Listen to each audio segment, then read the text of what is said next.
आज अपना असली चेहरा देखकर यकीनन तुम्हें बहुत दुख हुआ होगा और तुमने ये भी सोचा होगा कि तुमने अपने चेहरे की मासूमियत को कितना मैला कर रखा है। मेहनत और मुशक्क़त की बजाय क्यों तुमने जुर्म का रास्ता इख्तियार किया? पता नहीं आजकल के नौजवान शॉर्टकट के चक्कर में क्यों रहते हैं, हालांकि वो अच्छी तरह जानते हैं कि ये मौत और कैदो बंद का रास्ता है।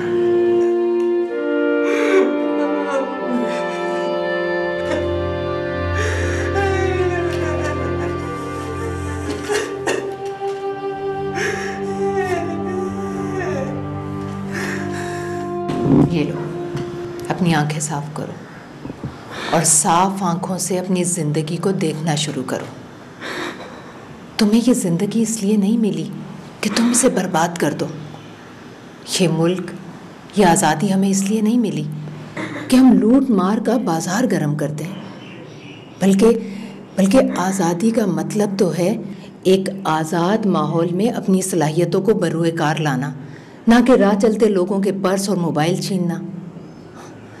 देखो अरसलान, तुम नौजवानों के पास एक आइडियोलॉजी है, एक नज़रिया है, एक रास्ता है, एक मंजिल है। क्यों रास्ते से भटक कर अपनी मंजिल से दूर होते चले जा रहे हो?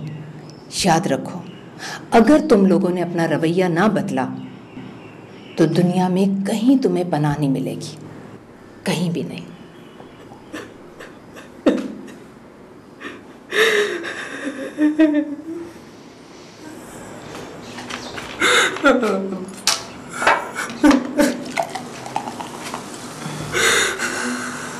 ये पियो।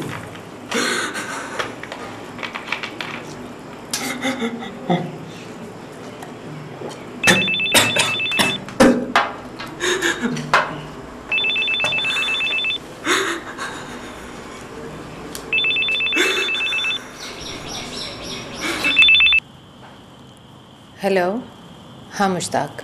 हाँ जुबैदा, मैंने तुम्हारे सेल पे बहुत ट्राई किया लेकिन तुमने रिस्पॉन्ड ही नहीं किया। खैरियत? हाँ, वो मैं किचन में थी और मेरा मोबाइल पर्स में था। आई सी। अच्छा, मैं कल शाम की फ्लाइट से वापस आ रहा हूँ। अच्छा, इसका मतलब है डिनर हम एक साथ करेंगे। बोलो, क्या बनाऊँ तुम्हारे लिए? नहीं, किचन में गर्मी होगी, हम ऐसा करेंगे कि कहीं बाहर से डिनर कर लेंगे, राइट? As you like. अच्छा, मैंने वापस आकर तुमसे इस कॉन्फ्रेंस के हवाले से बहुत सी बातें करनी है। मुश्ताक, मुझे भी तुमसे बहुत सी बातें करनी है। कैसी बातें? जिंदगी, आज़ादी और रवैयों की बातें। अच्छा, तो गोया जश्न आज़ादी मनाने की तैयारियां हो रही हैं। मैं इस तरह करता हूं कि कुछ कैंडल्स लेता हूँ, मिलकर रोशन करेंगे। ओके।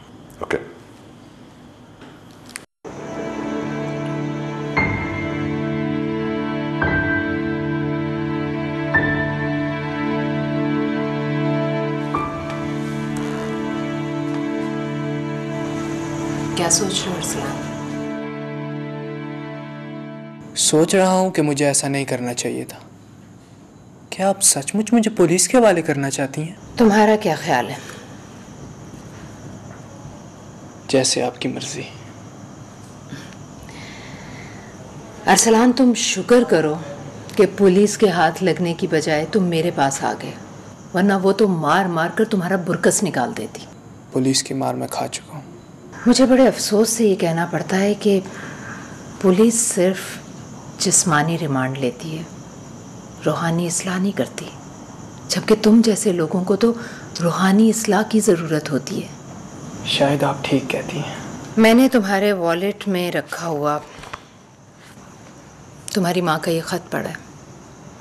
तुमने अपनी माँ से झूठ बोला है ना कि तुम जॉब करके उसे पैसे भेजते हो। अगर तुम्हारी माँ को ये पता चल जाए कि तुम औरतों से उनके पर्स छीनकर चोरी की रकम उसे भेजते थे, तो वो ये सारे पैसे तुम्हारे मुंह पर दे मारेगी।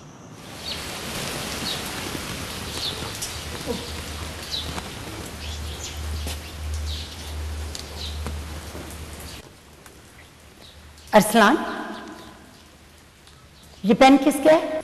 वो अम्मी, मुझे एक दोस्त ने दिया था। झूठ मत बोलो। ये पेन तुम्हारा नहीं है, ये तो सलीम का पेन है। नहीं अम्मी, वो झूठ बोलता है। झूठ वो नहीं बोल रहा, झूठ तो तुम बोल रहे हो। जानते हो, जब तुम झूठ बोलते हो ना तो तुम्हारे होंठ कपकपाने लग जाते हैं। देखो बेटा, किसी की अच्छी चीज देखकर उसे छीनते नहीं, बल्कि अपनी मेहनत से कोशिश करते हैं कि ऐसी चीज हासिल की जाए। फौरन जाकर उसे पेन वापस करो। आप सच कह रही हैं। और हाँ, ये तस्वीर किसकी है? मेरे गांव की एक लड़की है। तुम इससे शादी करना चाहते हो? जरा सोचो, अगर मैं तुम्हारे गांव जाऊं, इस लड़की से मिलूं और उसे ये बताऊं कि तुम क्या करते हो, तो उसके दिल पर क्या गुजरेगी? अरसलान, मैंने महलों के ख्वाब कभी नहीं देखे। मैं तो बस तुम्हारे साथ रहना चाहती हूँ, चाहे उसमें मुझे एक कमरे के मकान में क्यों ना रहना पड़े। वो कमरा जहाँ मैं तुम्हारा इंतज़ार करूँ, और जब तुम काम से थके हारे घर लौटो तो मैं मीठी मीठी बातें करके तुम्हारी थकन दूर कर दूँ। और अगर मैं ज़्यादा कमाई ना कर सका तो? हाथ की कमाई में बड़ी बरकत होती है। तुम अगर 10 रुपये भी कमा के ला के दोगे ना, तो मैं उससे भी तुम्हें अपना घर चला के दिखा दूँगी। मैं अंधेरे में खो गया था, जहाँ मुझे कुछ दिखाई नहीं देता था। मैं समझता था मुझे भी इस अंधेरे में कोई नहीं देख रहा। तुम ये कैसे भूल गए अरसलान कि हमारा रब तो हमें अंधेरे में भी देख रहा होता है। मैं सच कह रहा हूँ, मुझे आपकी बातों से रोशनी मिली है, और मुझे अपने गुनाह का शिद्दत से एहसास हो रहा है। मिस्टर अरसलान, हमने आज़ादी इसलिए हासिल की थी कि हमारे अंदर एक जज्बा था। हम दुनिया के नक्शे पर एक मिसाली कौम बनकर उभरना चाहते थे। हमें एक ऐसा मुल्क मिला जिसकी ज़मीन सरखेज़ थी, जिसके पहाड़ मादनियात से भरे हुए थे, और जिसके पेड़ फलों से लदे हुए थे। हमारे बुजुर्ग ये सोचते थे कि उनकी आने वाली नस्लें कितनी खुशहाल और मुहज़्ज़ब होंगी।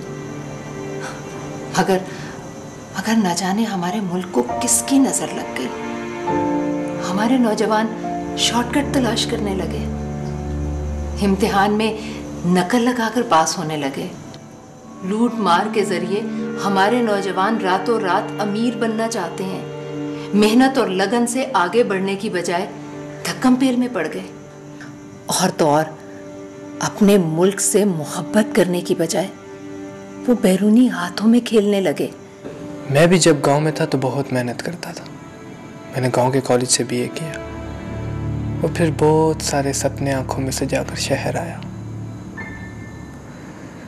फिर मेरी मुलाकात चचा रियाज से हुई, जो हमारा दूर का रिश्तेदार है।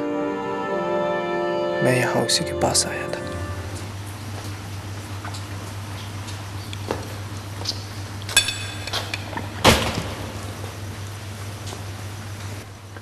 अरे आम खाएगा? देख, तू बहुत ट्राई कर चुका, पर शहर में तुझे जॉब नहीं मिली। जॉब मिलती भी उनको है जिनके पास सिफारिश होती है, रिश्वत देते हैं। मेरी तरफ देख देख, अंगूठा छाप,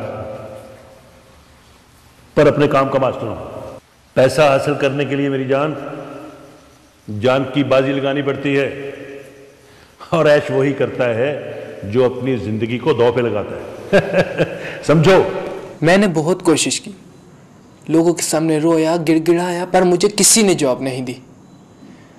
फिर चाचा रियाज ने मुझे इस काम पे लगा दिया। मैं जानती हूँ हमारे शहर में ऐसे अनासिर मौजूद हैं जो हमारे नौजवानों को गुमराह करते हैं, लेकिन मुझे हैरत इस बात की है कि तुम जैसे पढ़े लिखे नौजवान भी इन अंगूठा छाप लोगों की बातों में आ जाते हैं।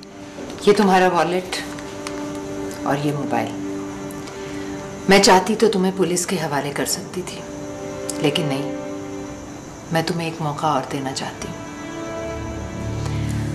अब तुम जा सकते हो। सुनो, अब कभी अपने चेहरे को मैला मत होने देना। हो सकता है जिंदगी में कभी दोबारा तुम्हें कोई डॉक्टर जुबैदा मलिक ना मिले जो तुम्हारे चेहरे की कालक साफ कर सके।